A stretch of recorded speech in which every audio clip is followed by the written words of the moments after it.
Living without a sense of purpose feels like being caught at sea in the middle of a storm. Every direction seems equally promising and equally dangerous, leaving you feeling entirely aimless. In this state, we often act like a sailor who tries to navigate by chasing the moving clouds. We look for guidance in things that are constantly shifting, hoping they will lead us to a clear path.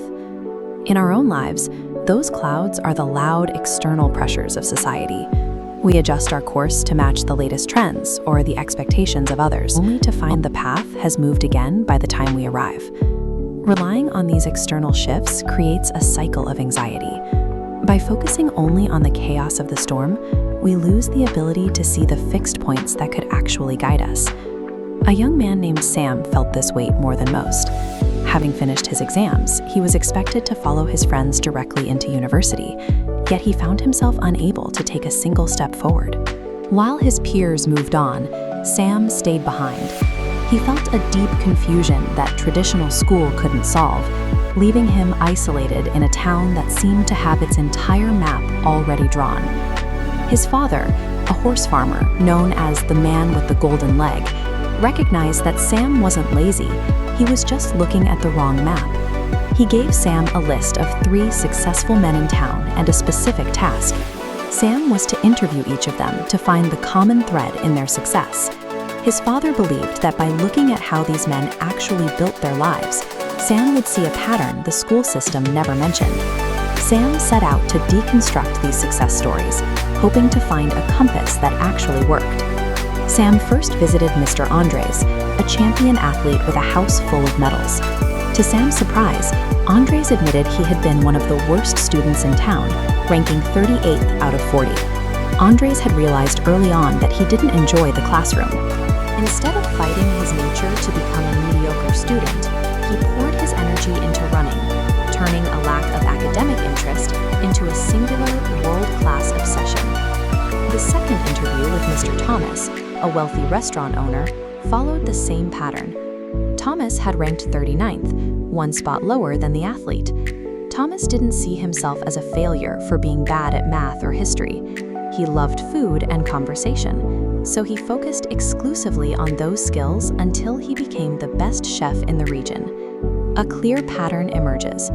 For Andres and Thomas, low academic rank resulted from diverting energy into one specialized passion. This line represents the pivot point, showing where they stopped trying to meet general expectations and committed to mastering a single craft.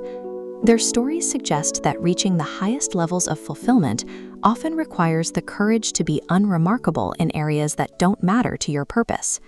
The final interview was with Mr. Miguel. He had been the #1 student in the class, yet he lived in a simple, quiet house and spoke with a heavy sense of disappointment. Miguel had spent his youth optimizing for every test and every teacher. He knew a little about everything, but realized too late he'd never developed a deep connection to a single path. Then Miguel revealed the final piece of the puzzle. Sam's father had ranked 44th, dead last. He used that freedom to focus entirely on his love for horses, eventually building the successful farm that supported their family. Sam saw the contrast clearly. By focusing on his own obsession, his father built a legacy, while Miguel's commitment to the system left him without a direction of his own. However, leaving the traditional path introduces a different danger. If you aren't careful, you can end up trading one external master for another, the trap of financial greed. Take the story of the baker. He was a man who found peace in the smell of fresh bread and the joy of his craft, until he heard of a tree that dropped a golden apple every night at midnight. He spent his nights shivering in the woods, waiting for gold. He gained wealth, but he lost his health, his sleep, and the quiet satisfaction he once felt in his bakery. The baker became just as lost as the sailor in the storm. He let the glitter of the gold, an external metric, pull him away from the internal craft that actually gave his life meaning. To avoid these traps, a person must learn to build their own internal foundation. This begins by looking past the perfect scores of Miguel and the golden apples of the baker. It requires identifying the one thing you are willing to master. even if the rest of the world doesn't rank it. Like the athlete and the chef, find that core interest and commit to it. But to stay on that path when things get difficult, you need the same stability found in the natural world.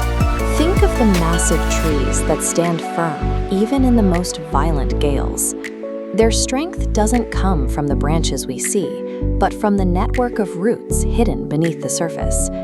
As a tree grows taller, its roots must push deeper into the earth to balance the wind.